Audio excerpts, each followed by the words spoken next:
तो आगे हम देखते हैं निष्पादन बजट। ये क्या होता है? चालू वित्तीय वर्ष के परिणामों को आधार मानकर आगामी वित्तीय वर्ष का बजट तैयार करना निष्पादन बजट कहलाता है। जैसे फॉर एग्ज़ाम्पल अपन घर का खर्चा जो है वो अपन देख रहे हैं कि यार इस साल अपने खर्चा हो रहा है लगभग 1 लाख रुपए का। तो अगले साल की महंगाई वगैरह सब आकलन मिलाकर अपन पहले ही 1,10,000 रुपये साइड में रख देते हैं कि चलो महंगी हो गई चीज़ें तो 1,10,000 रुपये से ज़्यादा तो नहीं होगी। ऐसा बजट जो अपन बनाते हैं ये कहलाता है निष्पादन बजट, है ना। तो चालू वित्तीय वर्ष के परिणामों का आधार मानकर आगामी वित्तीय वर्ष का बजट तैयार करना निष्पादन बजट कहलाता है। इस प्रणाली में कार्यक्रमों व योजनाओं का क्रियान्वयन इस प्रकार किया जाता है कि अपेक्षित व वास्तविक निष्पादन में कम से कम अंतर हो, है ना। तो इसमें जो योजनाएं व कार्यक्रम है उसका निष्पादन इस प्रकार से करेंगे कि जो अपन ने अपेक्षित किया था, जैसे अपन ने अपेक्षित किया था कि 1,10,000 रुपये में काम हो जाएगा, और जो वास्तविक है उसमें अंतर कम से कम हो, है ना। जैसे कि अपन ने अपेक्षित किया था 1,10,000, तो ज़्यादा से ज़्यादा 1,12,000 चले जाए या 1,08,000 चले जाए, ऐसा। तो अंतर क्या होना चाहिए? कम से कम अंतर होना चाहिए, ये होना चाहिए, ठीक है। तब तो क्या है, अपना अंदाज़ा सही है, ठीक है। आगे की चीज़ अपन देखते हैं। आइए, वह परियोजनाओं का क्रियान्वयन इष्टतम स्तर का हो। परियोजनाओं का क्रियान्वयन कैसा करना चाहिए अपने को? इष्टतम स्तर का। तभी तो जो अपन ने अपेक्षित किया है, वास्तविक देखा है, और वास्तविक निष्पादन में अंतर कम से कम होगा, है ना। यह एक लक्ष्योन्मुखी बजट है। कैसा बजट है? लक्ष्योन्मुखी बजट है, जिसका मुख्य उद्देश्य सार्वजनिक व्ययों को कम करना है।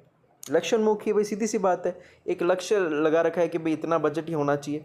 ये एक लक्ष्योन्मुखी बजट है जिसका मुख्य उद्देश्य सार्वजनिक व्ययों को कम करना है व 3E को बढ़ाना है। 3E मतलब इकोनॉमी, एफिशिएंसी और इफेक्टिवनेस को बढ़ाना है, ये है। अतः निष्पादन बजटिंग सरकार व सार्वजनिक उपक्रम के लिए बहुत ज़्यादा उपयोगी है, ठीक है। शून्य आधारित बजट की बात करते हैं। तो ऐसा बजट जिसमें बजट अनुमान शून्य आधार से प्रारंभ किए जाते हैं, अर्थात गत वर्षों के व्यय संबंधी आंकड़ों को महत्व नहीं दिया जाता। फॉर एग्जाम्पल अपन अपने घर में ही अगर देखें तो अपन देखिए कि पिछला कितना खर्च हुआ था, ये नहीं देखना अपने को ये देखना है कि इस साल कितना खर्चा हो सकता है अपने को, है ना। ये देखना है भाई, अपन ने मान लिया कि यार इस साल 1.5 लाख खर्च हो सकता है, सारे अनुमान लगा के देख लिया। अब पिछले से कंपेयर नहीं कर रहे हैं अपन, सिर्फ जीरो मान रहे पिछले को, ऐसा।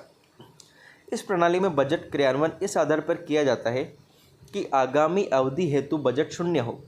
मतलब अपने को क्या करना है, जो 1.5 लाख है वो पूरा 1.5 लाख काम में लेना है। ऐसा नहीं कि अगले साल के लिए कुछ छोड़ दो, ऐसा नहीं करना। इस बजट प्रणाली में प्रत्येक योजना, कार्यक्रम व मद का औचित्य भी सिद्ध किया जाता है ना। कि जो भी कोई काम कर रहे हो, योजना क्या है, कार्यक्रम, हर मद का औचित्य सिद्ध किया जाता है। इसमें अनुपयोगी व अव्यवहारिक योजनाओं की पहचान की जाती है, उन्हें बंद कर दिया जाता है ताकि सरकार के अपव्यय व फिजूल खर्च को रोका जा सके। हानि क्या है? ये काफ़ी खर्चीली व समय साध्य तकनीक है। यह केवल शॉर्ट टर्म प्लानिंग को महत्व देता है, जबकि कुछ निवेश जैसे अनुसंधान, एम्प्लॉय प्रशिक्षण आदि दीर्घकाल में परिणाम देते हैं। आदि के परिणाम कैसे निकलते हैं? बाद में जाकर निकलते हैं, लेकिन ये किसको महत्व देता है? शॉर्ट प्लानिंग को। इसका उद्देश्य क्या है? संसाधनों का कुशलतापूर्वक आवंटन, है ना, अच्छे से एकदम हर संसाधन आवंटित हो। समयबद्धता के साथ कार्य निष्पादन, उन क्षेत्रों की पहचान करना जिन पर खर्च करना आवश्यक है ना, जहाँ जहाँ आवश्यक है वहीं खर्च किया जाएगा। अनुपयोगी व अव्यवहारिक योजना की पहचान करना, ऐसी योजना की पहचान जो व्यवहारिक नहीं है। सार्वजनिक व्यय पर नियंत्रण कर मितव्ययता सुनिश्चित करना, सार्वजनिक व्यय को देखना और उससे मितव्ययता सुनिश्चित करना, जिससे सरकारी फंड का उपयोग सार्वजनिक हित में किया जा सके, है ना। सरकारी फंड का उपयोग किसमें कर सके? हम सार्वजनिक हित में कर सकें, ठीक है। फिर है दोहरा लेखा प्रणाली। दोहरा लेखा प्रणाली क्या होती है?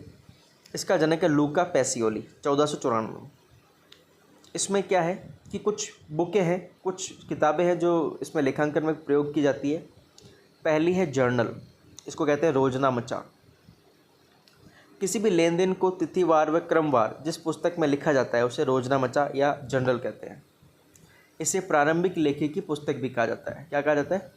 प्रारंभिक लेखे की पुस्तक। इसमें क्या क्या होता है? डेट होती है, पर्टिकुलर होता है, मतलब जो विवरण होता है, एल एफ होता है, डेबिट अमाउंट और क्रेडिट अमाउंट दोनों चीज़ें होती है। फिर होती है इसमें मिश्रित प्रविष्टि। इसमें क्या है, अगर दो या दो से ज़्यादा लेन देन एक ही तिथि को हो तथा उनका संबंध एक ही खाते से हो तो प्रत्येक लेन देन को अलग अलग प्रविष्टि करने की जगह एक ही प्रविष्टि कर दी जाती है। दो अलग अलग जगह करने की वजह एक ही कर देंगे, ऐसी प्रविष्टि को मिश्रित प्रविष्टि कहते हैं। क्या कहते हैं, मिश्रित प्रविष्टि। जैसे 7,000 सैलरी व 5,000 किराया 10 अप्रैल 2024 को दिया, इधर डेट लिख दी, इधर पर्टिकुलर्स लिख दिया, इधर एलएफ, इधर डेबिट अमाउंट, इधर क्रेडिट अमाउंट। ठीक है, ऐसे अपन करेंगे। अगला देखते हैं। अगली आती है सहायक बहियाँ। सहायक बहियाँ क्या होती है, वर्तमान युग में व्यवसाय का आकार निरंतर विस्तृत होता जा रहा है, इससे लेन देनों की संख्या में भी वृद्धि होती जा रही है। अतः समान स्वभाव के विशिष्ट लेन देनों को एक जगह लिखने के लिए सहायक बहियाँ या विशेष जर्नल तैयार किए जाते हैं। उदाहरण है क्रय बही, विक्रय बही आदि। फिर होती है मुख्य जर्नल। ऐसे लेन देन जिनका लेखा अन्य सहायक बहियों में नहीं किया जा सकता, उसका लेखा जिस बुक में किया जाएगा उसे कहेंगे मुख्य जर्नल, है ना। ऐसे कई सारे लेन देन होते हैं जिसको और दूसरी बुक में नहीं लिख सकते, उसको क्या कहेंगे पर मुख्य जर्नल। फिर होगा स्रोत प्रमाणक या सोर्स डॉक्यूमेंट। कोई भी ऐसा प्रलेख या डॉक्यूमेंट जो लेखा पुस्तकों में वित्तीय लेन देन के रिकॉर्ड का आधार बनता है, मतलब जिसके आधार पर वित्तीय लेन देन लिखे जाते हैं, उसे क्या कहेंगे, स्रोत प्रमाणक या मूल प्रलेख कहेंगे, है ना। जैसे रिसिप्ट, इनवॉइस, बिल वगैरह ऐसा। ठीक है, ये सब कहेंगे। अब देखते हैं लेजर। लेजर क्या चीज़ होती है, खाता बही दोहरा लेखा प्रणाली की द्वितीय अवस्था है। पहली अवस्था क्या है, जर्नल, दूसरी अवस्था लेजर, है ना। खाता बही व्यापारिक लेखों की वह पुस्तक है जिसमें सभी लेन देनों को वर्गीकृत रूप से लिखा जाता है। कैसे लिखा जाता है, वर्गीकृत रूप से लिखा जाता है। इसमें प्रारंभिक लेखों की सहायता से पृथक पृथक खातों में खतौनी की जाती है। प्रारंभिक लेखें मतलब जनरल, वहाँ से पृथक पृथक खातों में खतौनी की जाती है। इसे लेखांकन की मुख्य पुस्तक भी कहते हैं। इसे अंतिम प्रविष्टि की पुस्तक भी कहा जाता है ना। इसमें अंतिम प्रविष्टि होती है। फिर खतौनी क्या चीज़ है, प्रारंभिक जनरल बहियों की सहायता से लेजर में निश्चित विधि से लिखना ही क्या कहलाता है, खतौनी कहलाता है। प्रारंभिक मतलब जनरल की सहायता से किस में लिख रहे हो, लेजर में लिख रहे हो, वो क्या कहलाएगी, खतौनी। ठीक है, इसका फॉर्मेट क्या है, देखो डेट है, पर्टिकुलर्स है, जेएफ है, अमाउंट डेबिट। फिर डेट है, पर्टिकुलर है, जेएफ है और अमाउंट क्रेडिट। एक तरफ डेबिट, एक तरफ क्रेडिट। क्या क्या हो गया, डेट आ गई, पर्टिकुलर्स आ गई, जेएफ आ गया, अमाउंट डेबिटेड आ गया, अमाउंट क्रेडिट आ गया। ठीक है, चलो अब देखते हैं तलपट। अब क्या देखेंगे अपन, तलपट। लेखा पुस्तकों की गणितीय शुद्धता की जांच के लिए खाता बही के क्रेडिट व डेबिट बैलेंस की सहायता से एक विवरण बनाया जाता है, जिसका क्या कहते हैं, तलपट कहते हैं, है ना। लेखा पुस्तकें जो होती है ना, उनकी गणितीय शुद्धता की जांच के लिए खाता बही के क्रेडिट व डेबिट बैलेंस की सहायता से क्या बनाया जाता है, एक विवरण बनाया जाता है, इसको तलपट कहते हैं। जैसे serial number, name of ledger accounts, LF, फिर अमाउंट, डेबिट क्रेडिट, मतलब ये कॉमन बनेगा जिसमें डेबिट क्रेडिट एक ही होंगे। ठीक है, फिर अंतिम खाते। व्यवसाय की लाभ हानि व आर्थिक स्थिति की जानकारी के लिए इसे बनाया जाता है। इसमें लाभ हानि खाता होता है और बैलेंस शीट होती है। यह दोहरा लेखा प्रणाली की अंतिम अवस्था है। क्या अवस्था है, अंतिम अवस्था। यह तलपट द्वारा तैयार की जाती है। किससे तैयार करते हैं इसको, तलपट से। तलपट क्या होता है, लेखा पुस्तकों की गणितीय शुद्धता की जांच करने के लिए खाता बही के क्रेडिट व डेबिट बैलेंस की सहायता से एक विवरण बनाया जाता है, जिसको क्या कहते हैं, तलपट। और तलपट से क्या बनाते हैं अपन, अंतिम खाते। ठीक है, चलो फिर दोहरा लेखा प्रणाली की विशेषता क्या क्या है। इसमें क्या है, इक्खरा लेखा प्रणाली के ठीक विपरीत दोहरा लेखा प्रणाली में व्यावसायिक लेन देनों को संपूर्ण रिकॉर्ड रखा जाता है।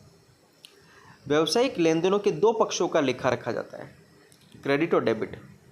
इस प्रणाली में कम से कम 2 खाते प्रभावित होते हैं।